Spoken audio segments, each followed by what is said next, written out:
Ada sebuah proses belajar yang sudah dikenal di dunia pendidikan yang ditulis oleh orang yang namanya Bloom. Teorinya disebut dengan taksonomi. Belajar itu apa yang pertama kali kita lakukan? Mengingat.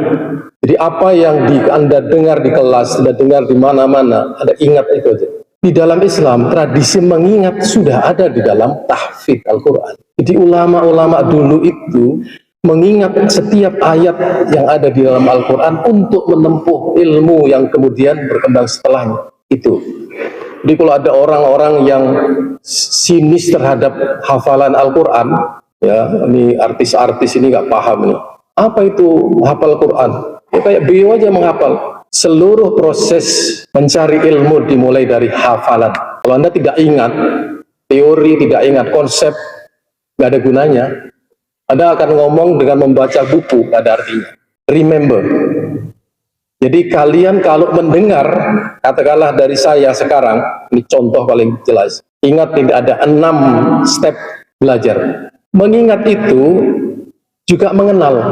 Banyak sekali nanti akan diterangkan di kelas. Misalnya, ada teori musyarakah di dalam ekonomi. Apa itu teori musyarakah? Dijelaskan di situ definisinya. Oh, paham. Nah, ada teori namanya mudharabah. Pas kalian di kelas ngantuk, akhirnya kira-kira mudharabah ini pukul-pukulan ya kan? Salah paham kan? Fatal sekali. Mukasyafah. Ini teori yang sangat tinggi dalam tasawuf. Oh, ini kayaknya kasyaf ini. Pramuka. Orang nggak paham, dia akan salah paham dan dia mensalah pahamkan ini kepada orang lain. Pertama itu. Jadi, Anda kalau paham, Anda bisa menyampaikan ini kepada orang lain. Menghafal, mengenal, bisa mengulang lagi. Oh, tadi di kelas begini. Nggak perlu dicatat, catat dalam otak. Jadi supaya otak kalian itu berjalan, catat semua dalam otak kalian ketika Anda mendengar apa saja. Saya masih ingat Habibie. Habibie itu di dalam kelasnya selalu ada teori bagaimana membuat pesawat. Tidak boleh dicatat, tidak boleh difoto. Gimana nih caranya nih? Dia setiap kali pergi ke kelas, dia lihat 1 teori, 2 teori, 3 teori. Semua pada saat tertentu dia hafal semua itu tanpa mencatat. Itu belajar. Yang kedua, ya paham. Di atas paham adalah understanding, memahami. Anda mengingat, memahami. Kalau mengingat saja hafalan, nah itu di KMB. Anda hafal dengan baik, mutola'ah, hadis, lulus. Ya, pas lulus awal sani salis B, tapi belum tentu paham. Ya. Understanding itu artinya Anda bisa menjelaskan kepada orang lain, ya, yang kalian ingat tadi jelaskan kepada orang lain. Bisa nggak? Kalau nggak bisa, Anda nggak paham. Yang selanjutnya, kalau itu dalam bentuk kata, katakanlah ada 5 kata di situ yang menjelaskan mengenai konsep tertentu. Bisa nggak Anda menjelaskan dalam bahasa kalian? Jangan menghafal. Di perguruan tinggi tidak ada hafalan kecuali ulum syar'iyah.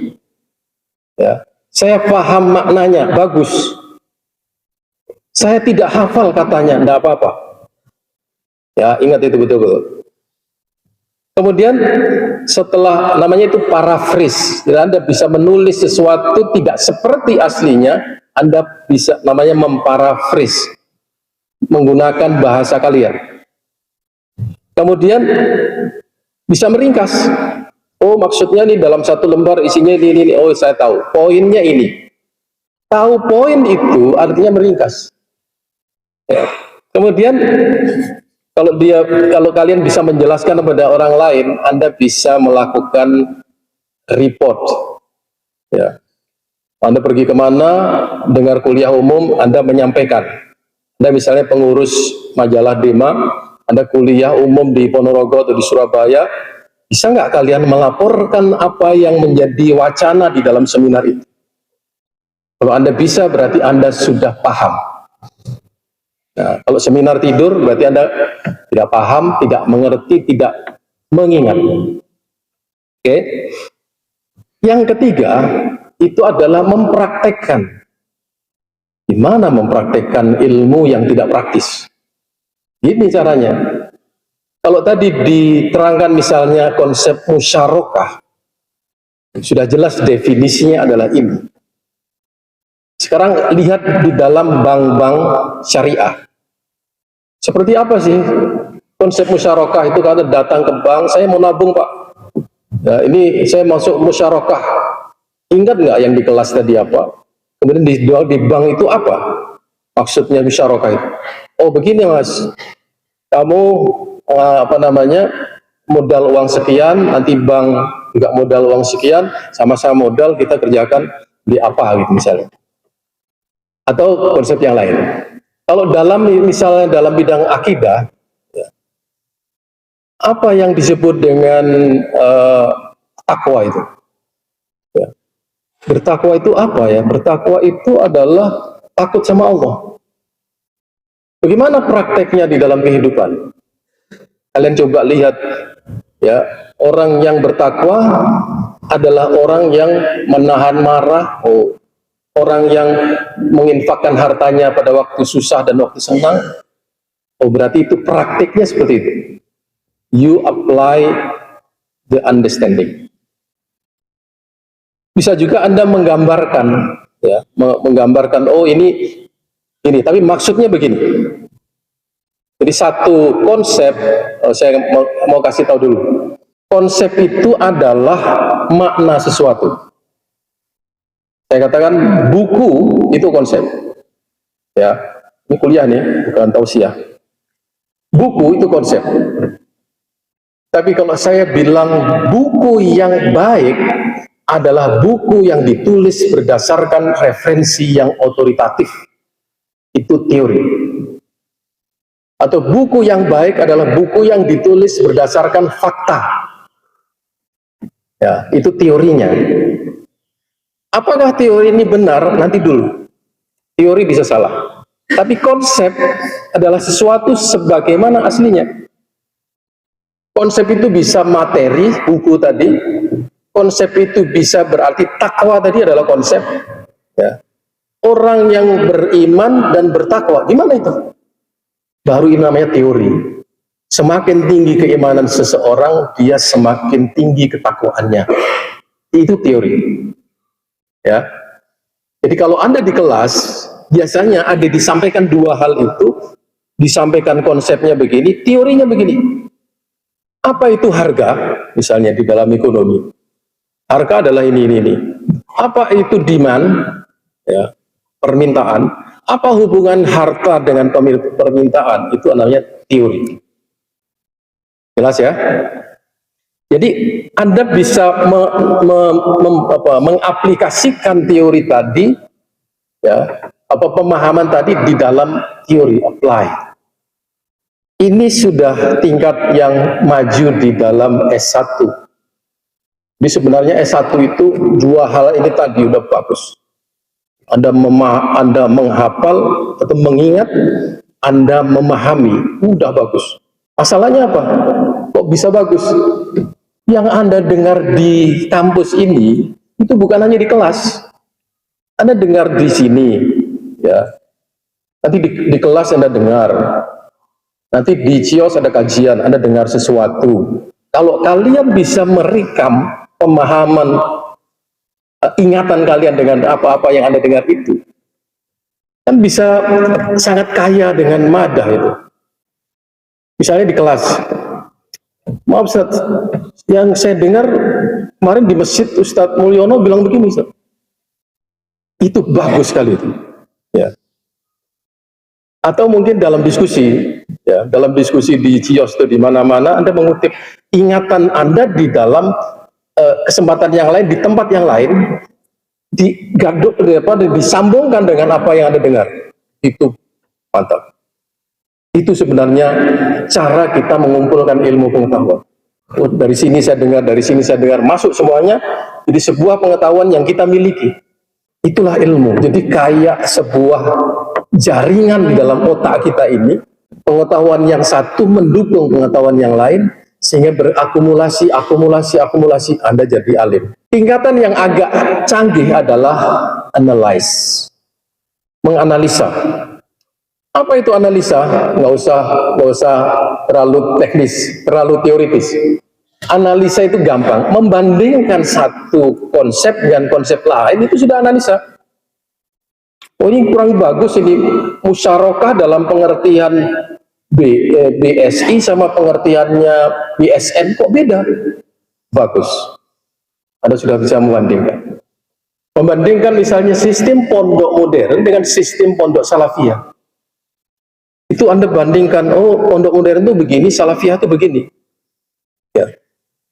Bedakan juga, Anda bisa membedakan, oh bedanya di sini. Ya, kemudian bisa menyusun juga ya di dalam menganalisis itu, oh ini pandangan-pandangan yang negatif mengenai pondok modern, ini yang negatif mengenai pondok salaf. Ini aspek pengasuhan pondok modern, ini aspek pengasuhan pondok salaf. Sudah bisa mengorganisir sebuah konsep, sebuah teori canggih. Ya. Itu biasanya ya untuk mahasiswa yang sudah semester 7 ke atas atau mahasiswa S2 berpikir analitis. Nah, di atas lagi itu ya adalah evaluasi. Bagaimana Anda mengevaluasi sebuah konsep dan sebuah teori? Simpel aja sebenarnya, kritik ya. Anda mengkritik itu boleh. Menurut saya teori ini nggak bagus. Nah, ini Anda bagus. Politik Amerika sekarang ini adalah politik yang paling buruk dalam sejarah umat manusia. Kalau yang ngomong itu anak semester 1, saya mau kasih hadiah. Kenapa? Sudah punya analisis. Amerika bersama Israel melawan Iran itu bermasalah. Habis itu Amerika melawan Iran tidak sepersetujuan PBB dan tidak sepersetujuan NATO. Oh berarti Amerika ini gegabah. Bagus itu kesimpulannya. Ya. Ini. Jadi mengevaluasi adalah mengkritik apa yang Anda ketahui. Menghukumi, menilai bagus dan tidak bagus. Bahkan Anda bisa membela. Ya, bagi saya, sistem pondok modern ini adalah terbaik. Anda bisa pertahankan nggak itu? Ya. Kalau Anda bisa pertahankan, Anda sudah berpengetahuan mengenai sistem pondok modern. Oke? Jadi kalau sudah memihak, ya, sama dengan kalau kita debat sama orang non-muslim, tingkatnya sudah evaluasi. Agama Kristen gimana, Hindu gimana, Buddha gimana, Islam bagaimana. Bisa nggak kalian itu memprioritaskan, mengutamakan Islam sebagai agama yang benar? Nah, kalau nggak tahu agama lain, gimana Anda membela Islam? Itu pentingnya kuliah di SAI. Nah, terakhir ini kalau anak evaluasi tadi adalah tingkatan S2 lah. Terakhir ini tingkatan S3. Adalah create, menciptakan. Menciptakan apa? Menciptakan teori. Menciptakan teori dari sekian teori adalah kecerdasan. Ya. Jadi kalau teorinya begini, A sama dengan B, B sama dengan C, C lebih dengan D, D bertentangan dengan A, gimana Anda membuat sebuah teori yang lebih bagus dari itu? Nah, di sini ya, tugasnya seorang ilmuwan adalah menciptakan sesuatu yang baru. Ini kelasnya adalah doktor-doktor. Nah, maka di sini doktornya AFI S3 itu adalah menciptakan konsep baru di dalam pemikiran Islam yang berkaitan dengan Islamisasi, worldview, ekonomi, ilmu komunikasi, politik, dan lain sebagainya. Baru dalam pengertian integrasi antara ilmu pengetahuan sekuler yang diislamkan dengan ilmu pengetahuan dan nilai-nilai Islam. Ada yang baru nggak bisa diciptakan di situ. Kemudian Anda bisa kembangkan ya, kata welfare di dalam ekonomi itu adalah kesejahteraan sifatnya materi. Di dalam Islam kesejahteraan itu lebih kepada kesejahteraan batin. Materi juga ada, tetapi kesejahteraan batin ditekankan dalam Islam. Bisa nggak Anda mengembangkan sebuah teori kesejahteraan materi dan batin itu berjalan simultan secara maksimal lebih bagus daripada welfare yang ada di negara-negara barat? Itulah namanya create teori. Nah, kalau Anda S3, tugas mahasiswa S3 adalah menciptakan sebuah teori baru.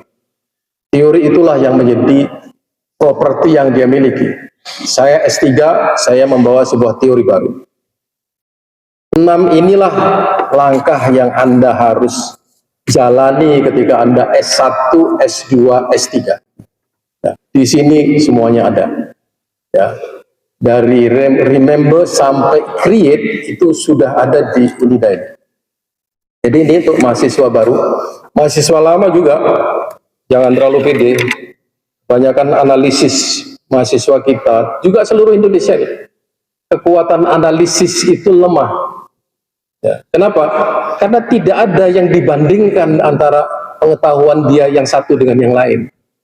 Makanya compare kontrasnya tidak ada. Disinilah perlunya 1, 3 trilogi yang saya selalu sebut. Membaca atau mendengar, menulis, diskusi. Membaca, menulis, diskusi.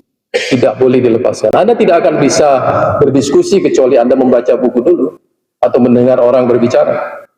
Dan Anda tidak akan bisa menulis kecuali berdasarkan bacaan. Inilah arti daripada hadis man 'allama ilman 'allamahullahu ilman ma lam ya'lam. Kalau dia menyampaikan ilmu, berdiskusi, kemudian orang lain menambahkan lagi, dia menambahkan lagi. Yang menambahkan itu adalah ilham yang diberikan Allah kepada kita. Itulah ilmu yang diajarkan oleh Allah kepada kita. Semakin sering kita mendapatkan ilmu, semakin sering kita mencari ilmu, Allah akan menambahkan ilmu lagi dalam diri kita masing-masing. Mudah-mudahan ini manfaat untuk kalian semuanya. Mudah-mudahan menjadi bekal kalian untuk mengarungi mencari ilmu di perguruan tinggi dan menjadi orang-orang yang alim, soleh, bermanfaat bagi umat manusia. Assalamualaikum warahmatullahi wabarakatuh.